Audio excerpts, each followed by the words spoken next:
everything that's made throughout the classes today goes into the annealer, and it sits at a temperature of 960 degrees for a 10-hour cycle. At the end of that 10-hour cycle, the computer will gradually cool the glass off 100 degrees an hour, and at 500 it shuts itself off, and then it just cools naturally. So the whole cooling process of the glass takes about 20 hours. Okay. So you'll be able to you can pick up your flour tomorrow afternoon after 2 o'clock. Hey. Sounds good. Okay. Yeah, and Can one of us come by and get them both? yeah, that's fine. Okay. No problem. So, and then this little piece of equipment here is a simple piece of equipment. It's called a pipe warmer. The tips of the pipes have to be hot in order for us to pick up the molten glass that's here inside the furnace. That feels wonderful. So inside the furnace is 130 pounds of just clear glass. Our clear glass is manufactured in New Zealand, and it's a quartz-based glass, so it's really a very clear, almost like a crystal type look, as opposed to a silica-based glass, which melts at a much higher temperature, doesn't have as much viscosity to it. So this glass gives us a longer working temperature and is definitely much prettier. This piece of equipment here, the inside of the furnace operates 8 months out of the year at a temperature of 2150 degrees. So, and then this piece of equipment here is called the glory hole. The glory hole is specifically used to reheat the glass as it cools while we work with it, and also to melt color. So now our color comes in a variety of ways, and we use, for classes and stuff, we usually use just Brits.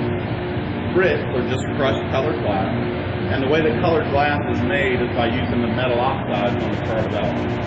So for instance, if you take nickel and manganese, those two oxides together with the clear glass make purple glass. Yeah, no, and cobalt and copper make blue.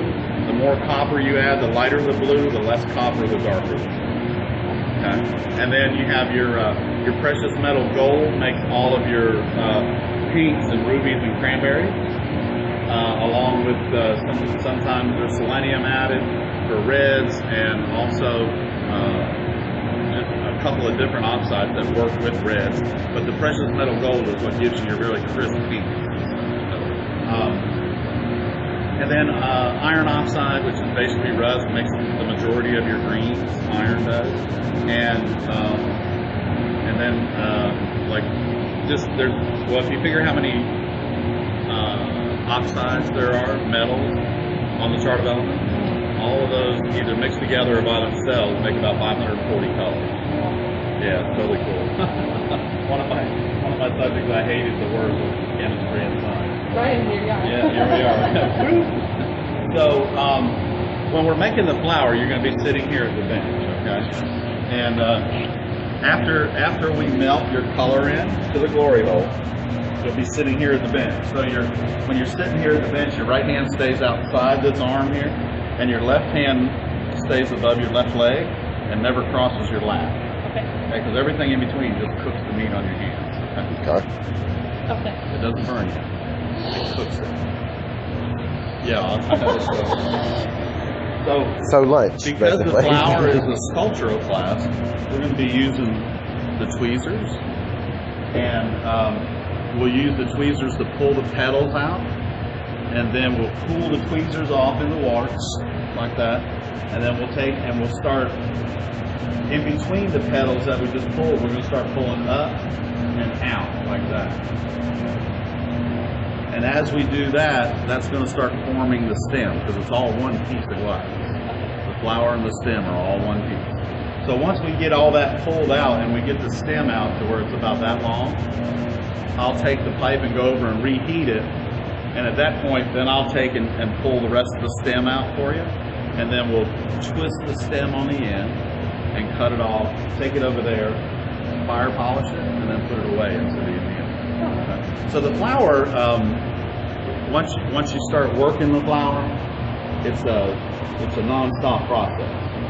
So as we're melting the color in, and like I said, I'm going to do a demonstration for you and make a flour. So I'll show you the process, and we'll be melting the color in together. And once we get the flour consists of three gathers of glass. So once we add the third gather of glass on there, we won't be putting any more color on it. But that's going to give the flour a clear glass ring around all the colors. Okay, and it's really pretty because that, again, the glass is like crystal, so it refracts light and it just makes that flower just pop all over the place.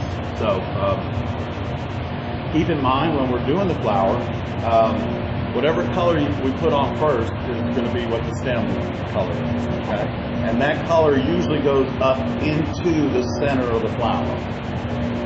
Okay, and then the secondary color is usually we put white on, and then whatever other color around the outside that you want to do. So, you know, some people want a green stem, so they end up with a green inside the flower. The flower I'm going to make for you, I'm going to do a yellow stem and an orange on the outside, so that it's just like almost like a daylily. Okay. So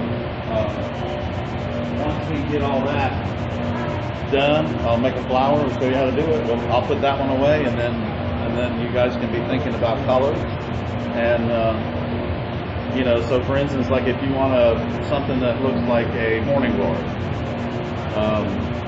then what we would do is put purple on first, so it has a dark purple throat, and then on our second gather we put some white, and then we would put a finer purple, smaller frit, or a larger frit, depending on what we do for the stem, and just a little bit of that, so it becomes purple and white, and then with a dark purple throat in it. Okay, so in the same way, like cobalt blue, we can, if you want a cobalt blue flower with a white throat, then we would put a white on first, and then cover that, and then put a little tiny bit of white, and then put cobalt blue on it, and then make the flower. Okay. So it's kind of dependent on, and again, some people like, you know, a green stem, but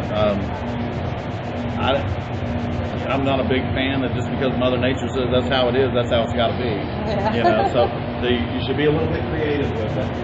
And Blue and yellow, blue and gold if possible. I was thinking, do you have black? black is just purple.